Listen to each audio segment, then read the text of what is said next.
Hello troops, welcome back to the channel. My name's Ryan. I'm a former commando from the United Kingdom. Today we've got an update on Ukraine. I've got loads to talk to you guys about. We've got missile strikes. We've got deep map studies. We've got Ukraine interactive map studies with the latest news, pictures, and a little bit of footage potentially, guys. But before we get into it, please, as always, smash that like button, subscribe to the channel, and share the content far and wide. If you have got any comments you want to relay back to me, then drop a comment, guys. I'll try and get back to you all. But another thing to notify you all, if you haven't seen what happened a few days ago on the platform, then do a bit of research. You'll see that a lot of content on Ukraine suddenly got demonetized all of a sudden. I'm not too sure what was going on. Apparently it was a glitch, but as a precautionary measure, please subscribe to us on Rumble. The link is in the description. And if you want to become a Patreon, then join Patreon, guys. We've held out for that for quite some time, but it's gonna be good. We're gonna start doing a live stream on there every week, so make sure you don't miss out, troops. The link is in the description. It literally costs a cup of coffee per month to be able to do that.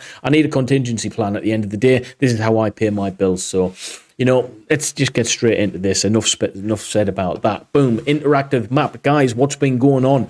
We are going to go straight back to the latest source, and we're going to go down the map with the news live. So about an hour ago, Zelensky called out the G7 summit for an international monitoring mission on the border with Belarus. There's been quite a few things happening with Belarus. There's talks that they could potentially invade from the north.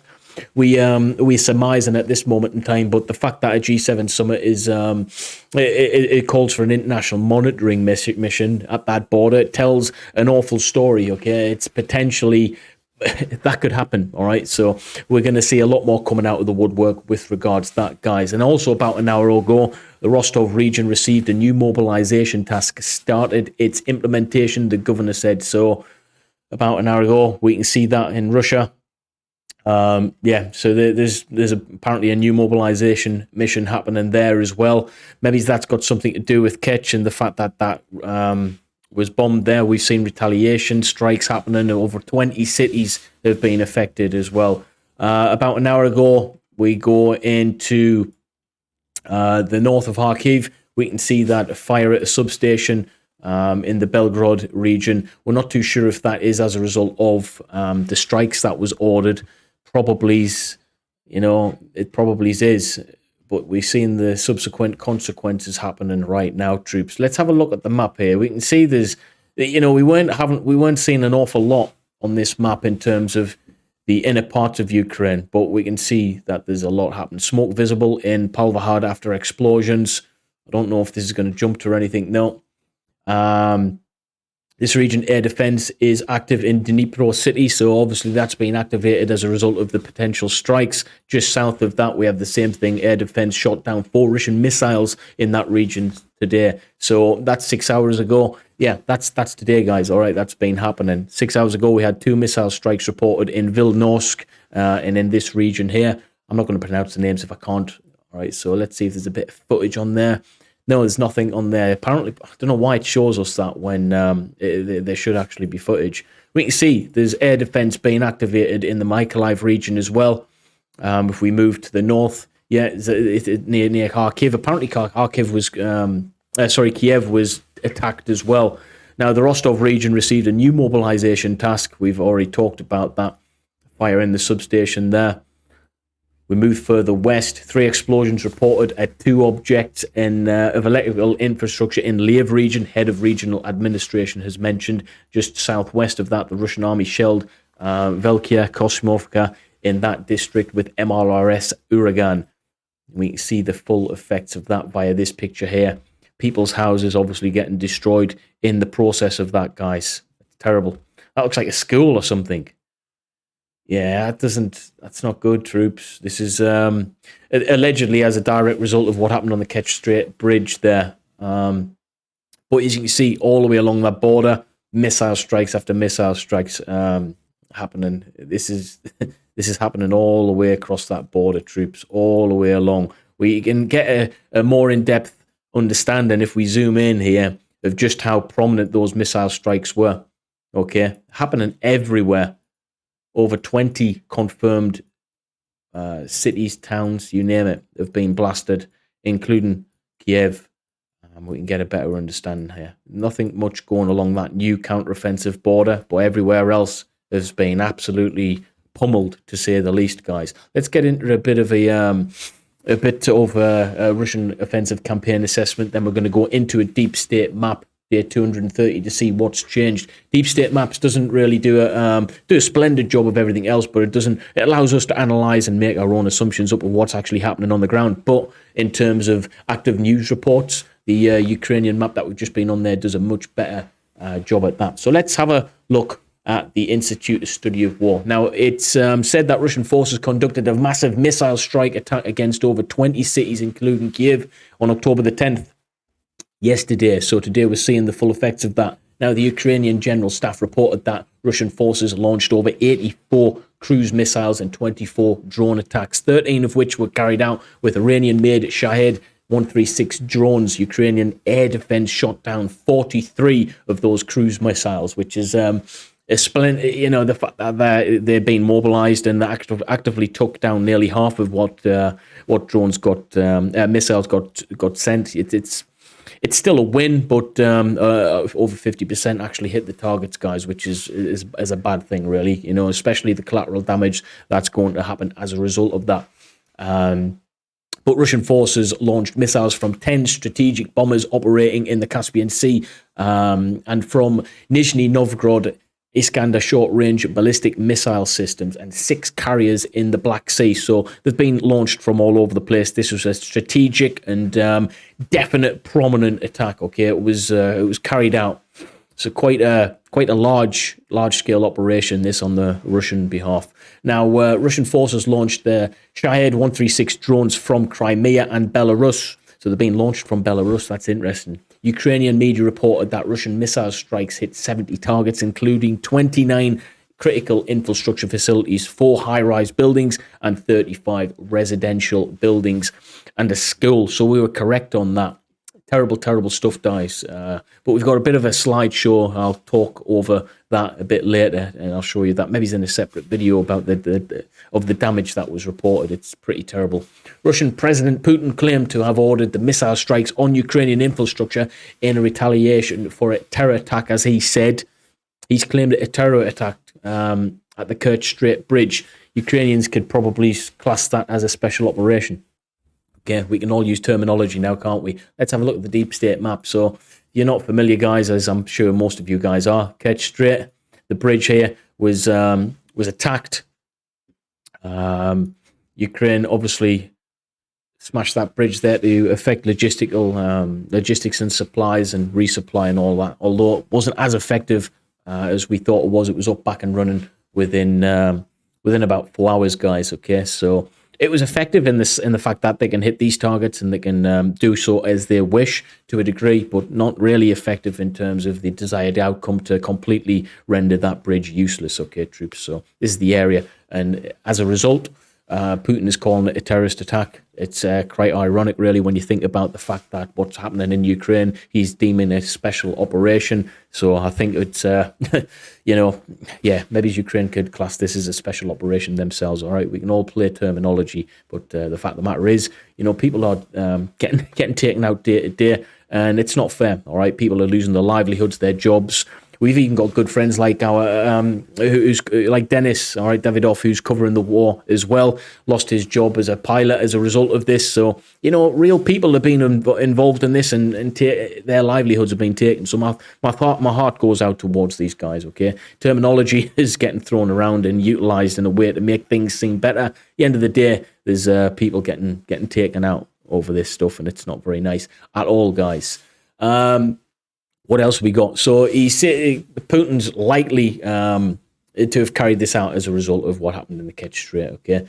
But what have we got? Putin accused Ukraine during his meeting with the Russian Security Council of conducting terrorist acts against Russian civilians and critical infrastructure, namely against the Kerch Strait Bridge, the Kursk nuclear power plant, or NPP, and segments of the Turkish Stream gas transmission system. So he's thrown a lot of he's saying that Ukraine's responsible for quite a bit. Now, Ukrainian officials have not formally taken responsibility for the explosion at the Kerch Strait Bridge. Ukrainian main military intelligence directorate also reported that Putin has planned the attack prior to the Kerch Strait Bridge explosion, and if true, could indicate that Putin planned this attack for the deflection of the Kharkiv Izium Liman failures, which, when you think about it, let's have a look back up here. Been a lot of failures in this counteroffensive, guys. All right, so that's obviously going to prove it's telling, really. It's going to infuriate quite a lot of individuals. This area, so maybe we're looking at a direct result of him being quite angry with regards how terrible the failings have been there. All right, and he's just looking for a way to deflect from this situation here. But as we've seen moving forward, Ukraine is pushing rightward of this area. And making steady progress is what I would say. Very much steady progress. We only have to zoom out a few days to see that progress is actually, it's quite telling, okay? So we only have to go back to the beginning of this month, all right? We're only 10, 11 days in. They've made a lot of progress here. Look, guys, it's easy to assume that not much is happening there, but an awful lot is taking place, a lot more. A lot of land has been grabbed, okay? But I only envision this happening a lot steadier and a lot smoother as time goes on. We've got a few main towns and settlements to take over. Ruzhny, Svato, in the north, Porozhsk. We've got a lot of areas there that are probably going to be taken pretty soon as a result of the steady push eastward, okay, guys? So there's a lot happening there. I only presume that this is going to be taken within the next 10 days or so based off the current activity level. All right, guys. But let's get back into a little bit more what they've got to say now. Putin emphasizes that he would conduct proportional escalation in any future retaliation actions/missions. He stated that if Ukraine continues to carry out what he says to be terrorist attacks against Russian territory, then Russian response will be harsh and their scale will correspond to the level of threat to the Russian Federation. This direction of proportionality suggests that Putin intends to continue climbing the escalation ladder rung by rung and cautiously rather than jumping to more drastic measures such as the use of nuclear weapons. So as many people on this channel have been asking, what's the chances of tactical nukes being utilized within these regions? Well, he's just basically said in his statement there that it'll be proportionate to whatever happens. So, could you say what's happened, 20 missile strikes, is proportionate to what's happened at the Kerch Strait, and he's blaming Ukraine for that? Well, I would say it's not really proportionate, okay? If they took out 20 bridges, then 20 missile strikes in certain areas would be proportionate to a degree. But what he's saying there isn't really proportionate in my in my opinion, anyway.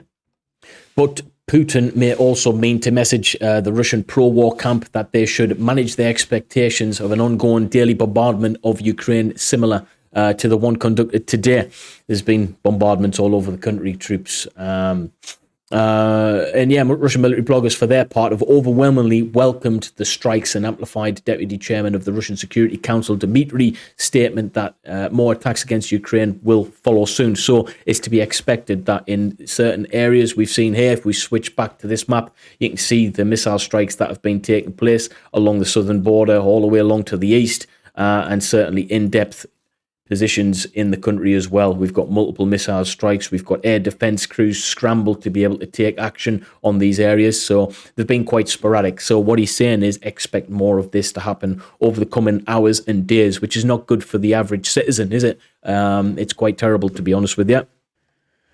Now, Ukrainian and Western intelligence have previously reported that Russia has spent a significant portion of its high-precision missiles. So apparently most of them have been utilized already, and Putin likely knows better than Medvedev or military bloggers that he cannot sustain attacks of this intensity for very long. So what we've seen may be the end of that intensity. It's not going to escalate anymore, according to Western intelligence. Okay, we might see a few more strikes in the coming days, but can he sustain that for a long period of time? Well, actually, apparently not. based on Western intelligence. I'd rather go off what Western intelligence is saying rather than go off what he is saying himself. We've seen that we can say one thing and mean another. So expect a few more strikes potentially. Could it happen for a sustained, more prolonged period of time? I think not, personally. Hopefully it's the latter. But yesterday, Russian and the Belarusian forces remain unlikely to attack Ukraine from the north, despite Belarus President Alexander announcing that Belarus and Russia agree to deploy the Union States region grouping of forces and strategic formations of Russians and Belarusian units tasked with defending the state union. So there's a lot of talk, actually, with Belarus getting more actively involved in this and attacking from the north. Hopefully that doesn't happen, because we know that's going to affect the counteroffensive that's taking place in the northeastern areas. That might slow things down a little bit, but that is a direct escalation of force if they are getting other countries involved. Other parts of Russia involved. So it's going to be that's quite a large escalation if Belarus gets involved from the north, I would say, and it would affect the counteroffensive. Definitely, we could talk about that more in a separate video, guys. But yesterday, Russia attacked the missile attacks. It's claimed that they wasted some of Russia's dwindling precision missiles against civilian targets as opposed to military strategic significant targets. Now, let's look on the map here. The strategic way to use those missiles, you would have thought, would have been strategically to stop this advance moving eastward. And we haven't seen that, actually. Quite the contrary. We haven't seen anything happen around this region with regards the heavy bombardment of missile strikes, or at least to my knowledge, we haven't. What we've seen is along this front here, all the way down to the south, and sporadic civilian targets, which have no significance really for the grand scheme of things for this war. The only thing that it will do is it will demoralize the civilian population. And what it normally does is, if you can keep that up over long periods of time, you'll affect the civilian population so much so that they would rather go in the opposition's favour and take over the country normally than carry on with the war. That's what we've seen in the past. Russia likes to use that tactic, demoralise in the hope of the civilian populace just turn against the war completely and just say, hey, listen, we'll just give them what they want, so to speak. So it is a tactic that Russia has used quite a lot, troops, okay? And other countries would use that as well. That's me trying to be neutral on the fact, but I understand why they're doing it, that's for sure. So these bombardments that's been taking place, strategically speaking, not really the most, they haven't really been making most use of the situation as far as I'm concerned. They could have put that to far better use, especially in the northeastern front, the counteroffensive, what's taking place southeast of Kharkiv, okay, Kupiansk, all these areas. Strategically, they should have been utilising that. Thankfully, they're not. Doesn't really make sense in the way they're utilising their current weaponry, okay? And the fact that their stockpiles are dwindling, it tells a massive story, troops. It really does. But if you have reached this far, we're getting into a little bit of what happened yesterday. We have got more content to come, and we're just going to keep on getting into this, guys. Keep on passing you the best information I possibly can. And yeah, potentially going to drop multiple videos. But I'll reiterate my point. The links to Rumble and to Patreon will be in the description. If you could follow along, I'd really appreciate that, troops. But irrespective of where you are, thanks for tuning in. And yeah, let's get another video out soon. Thank you, guys. Peace.